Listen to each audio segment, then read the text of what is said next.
નમસ્કાર ખેડૂત ભાઈઓ, આજે આપણે ફરી એક નવા ખેડૂત ભાઈ પાસે આવી ગયા છે મુલાકાત કરવા માટે. અને જેને મેથીની ખેતી કરી છે, તો આપણે મેથીની કઈ કઈ રીતે માવજત કરવી એ પૂરી માહિતી આપણે ખેડૂત ભાઈ પાસે લેવાના છે. તો મળશું આપણે ખેડૂત ભાઈને. કેમ છે ખેડૂત ભાઈ? આકલા કેવો? તમારું નામ જણાવી દીજો એક. ઘનશ્યામભાઈ વીરજીભાઈ સોલંકી. હા હા. તાલુકો? જસદણ. જિલ્લો? રાજકોટ. હા.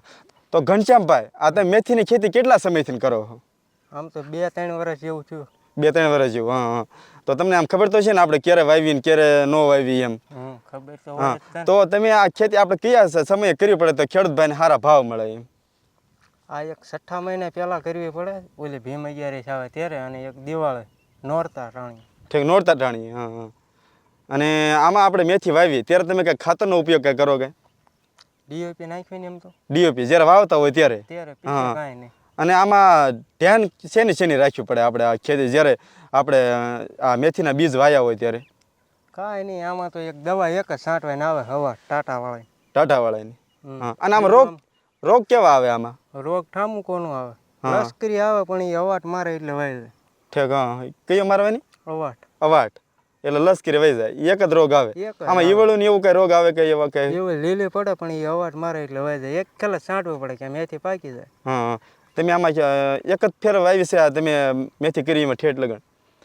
આમાં 2 વર્ષથી લગાતાર વાવી એમ તો. ઠીક. હા. તો આ કેટલા સમયમાં થઈ જાય આપણે વાવ્યું હોય મેથી આમ?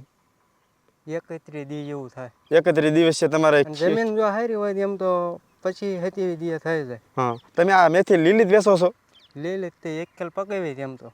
હા, પકાવી હતી. હા હા. તો તમને લીલીમાં સારું પડ્યું તે પકાવવામાં સારું પડ્યું? ભાવ આ તો કુદરતના હાથમાં છે. જો ભાવ સારા આવી ગયા હોય હા તો પછી હોય આવી જાય ને, 1000 આવે ને, ક્યારેક 5 રૂપિયાની કિલો જાય ને, ક્યારેક 250 કિલો જાય. આ તો નસીબની વાત છે. ઠીક. હા. કેમ તો કે ભાવ તો ઊંચા નીચે સડતા જ હોય, અને જ્યારે આવી જાય ત્યારે આપણા ભાઈ એમ કે તમે કહે કે તમે વર્ષમાં આ ત્રીજી વાર ખેતી હાલે છે ને, તો તમને અત્યારે કેવો ભાવ મળે છે?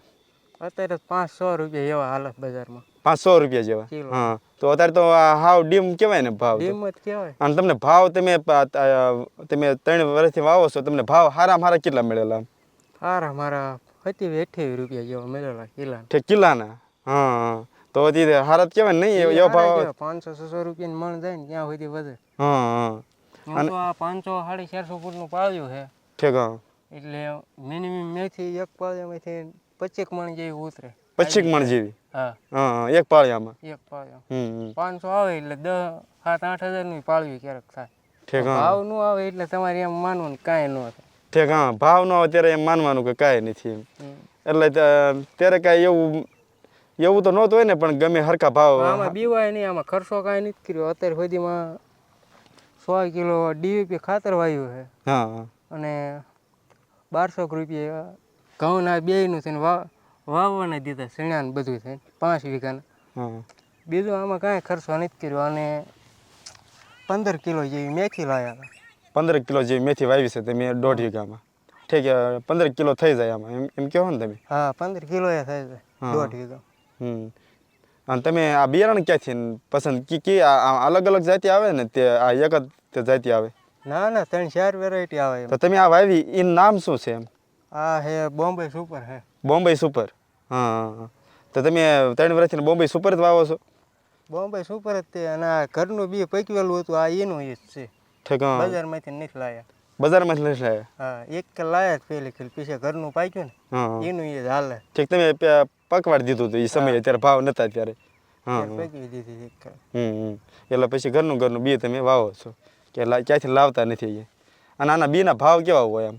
બીના તો 2,000-1,800 જેવા હોય એમ તો. 1,800-1,700 રૂપિયા. ઠીક. હા. ભાવ ન આવે ત્યારે તમે પકાવવા પાછું મૂકી દેતા હશો એમ જ તે ને? તો એમ નહીં? એમ જ તે. હા. તો અત્યારે ભાવ નથી તો તમે અત્યારે માર્કેટમાં મોકલાવો છો તમે અત્યારે આ મેથી? કાલ ખેવાની જ છે. ભલે આવા આવે તો 35,000-4,000 રૂપિયા એ ખર્ચો કર્યો એ જ નીકળી જાય. ઠીક. હા. આપણે ખેતીમાં અત્યારે આવી મેથી હોય ને, હા, આવી એટલે એક જણા આખો દીના 10 થી 15 મણ ખેંચી શકે. ઠીક. આ મેથી? હા. હા. 400 રૂપિયા દાળ હોય તેના 420 કે ટેમ્પાવાળો ભલે લઈ જાય. ઠીક. હા. તો ખર્ચો તો નીકળી જ જાય. 5 રૂપિયા ભાવ આવે તો. પણ ઓલા વધારે 10-15 રૂપિયા આવી આવે ને તો સારા વધે એમ. તો ઘનશ્યામભાઈ હમ. તમે આ ખેતી કરો છો રેડી, પણ આ મેથીની ખેતી આપણે ખેડૂત ભાઈને વવાય જ ન વવાય.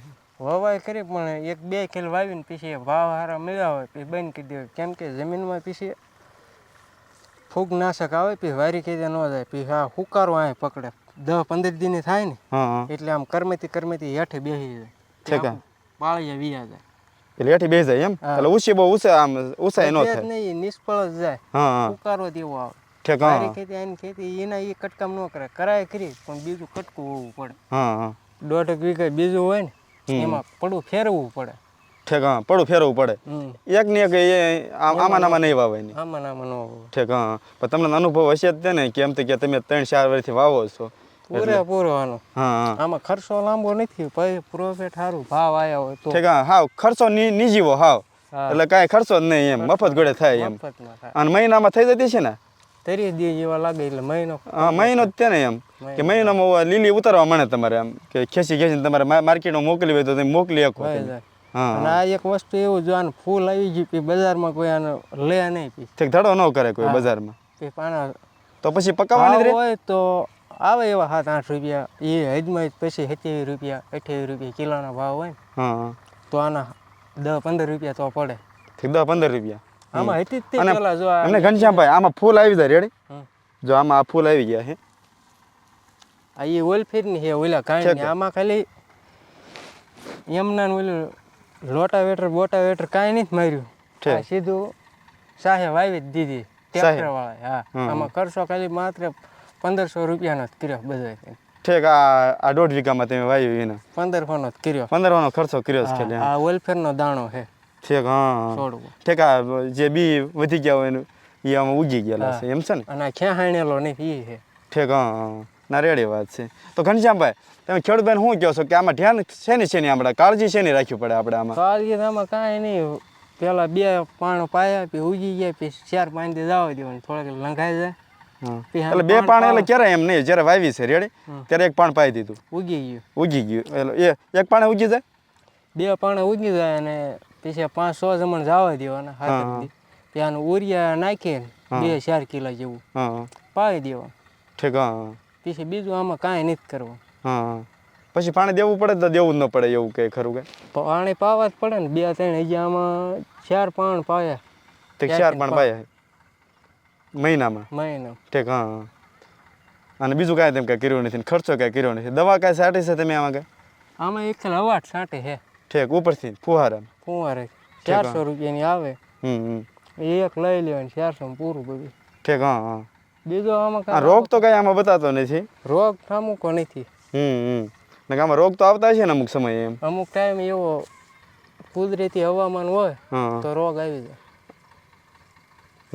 અને એમ નહીં તમે આ 3 વર્ષથી વાવો છો તમારે ક્યારે એવું બનેલું કે આ સમયે આપણે રોગ આવી ગયેલો હોય એવું? 2 ખેલી હોય એમ તો લશ્કરી એવું એમ પડી ગયું હતું. કપામાં ત્યારે વાવી હતી ત્યારે એ શ્રાવણ મહિનો ગયો ને કપાઈ આવડું હતો નીસો તે પાટલામાં ઢળીને એમાં વાવી હતી ત્યારે ભાવ 500-600 રૂપિયા એમ તો કપાની વિશે હતા તો એવો ભાવ મળી રહ્યા ખાતે માટે એમ રૂપા. ના રેડી વાત છે. અને આપણે ખેડૂત ભાઈને લોકોને અમુકને વાવી હોય મેથી તો શેની માવજત રાખવી પડે એ કહી દો આપણે. માવજતમાં કાંઈ નથી આમાં દવા એક હવાટ એક જ છાંટવી પડે. છાંટે એટલે આ છોડવો સારો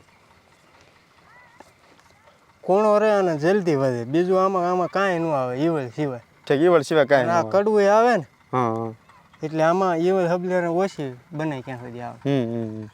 ના રેડી વાત છે. તો મજા આવી તમારી ઘનશ્યામભાઈ મુલાકાત કરીને અને તમે સારી એવી સલાહ આપી ખેડૂતભાઈને. તો મળશું એક નવા વિડીયો સાથે. જય જવાન જય કિસાન.